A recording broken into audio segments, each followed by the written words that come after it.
रब्बा पुछ सकना मखलूक दे विच तकसीम रिज़्क दी ठीक है। रब्बा पुछ सकना मखलूक दे विच तकसीम रिज़्क दी ठीक है। गुनाहगारां नूं कायनात दा मालिक देवी माफियां दी तौफीक है। इंसान तां साजिद हिक जाए हन विच क्यों इतनी तफरीक है। और कई चढ़दे न रोज जहाज़ां ते कई रोड ते मंगदे न भीख है। ते एक खत आया है बहु अरसे बाद गरीबां वल खत आया है ढोल दे नां दा। बहु अरसे बाद गरीबां वल खत आया है ढोल दे नां दा। मैं समझिया दे परती पैहन खत वेख के वक़्त दे शां दा। ते जा फोल के डिठा हर सत्तर उते इयो लिखिया हुक्म उना दा केड़ा बई आवे वतन ते नहीं नहीं तां साजे तेरा रसा कप छुड़साए सां दा।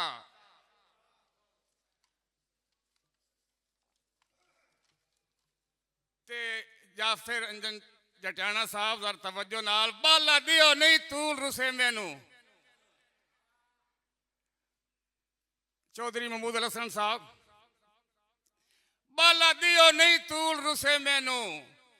कुछ रसन दे बारे सोचो 4.5 चौफेर शरीक आबादिन रल वसन दे बारे सोचो। ते मुंह कदों ताईं वेखना है गमियां दा। मुंह कदों ताईं वेखना है गमियां दा।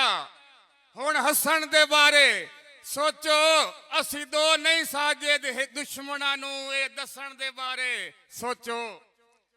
ते बड़ा प्यारा जिहा मार अमजद हलाल साहब केडी शर्म दी गल है लगदे बन के बंदे विच विच वड़दे वतन। केडे शर्म दी गल है लगदे बन के बंदे विच विच वड़दे वतन। बद नस्ले आप वसेब दे विच ना अपना कटदे वतन। ते मेरा यार मुनाफकत नजर तांदी। मेरा यार मुनाफकत नजर तांदी ओ चेहरे रल के हटदे वतन।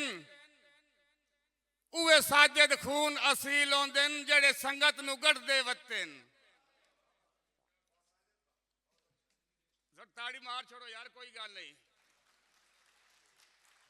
एक अजीब जा ख्याल है जेड़े कीती वधियो गलत इरादे जे कदी पूरे हो ना सकन। जेड़े कीती वधियो गलत इरादे जे कदी पूरे हो ना सकन। जिंदे मान ते साजे उड़दे पयो ए नौ दियो मुश्किल तगन। ते मशहूर मिसल सुहाने लगदे न। मशहूर मिसल सुहाने लगदे जदा ढोल दुराडे वगन। गल समझ तू बाहरे हो नहीं सकता चूहे शेर नू मारन लगन। अल्लाह हाफिज़।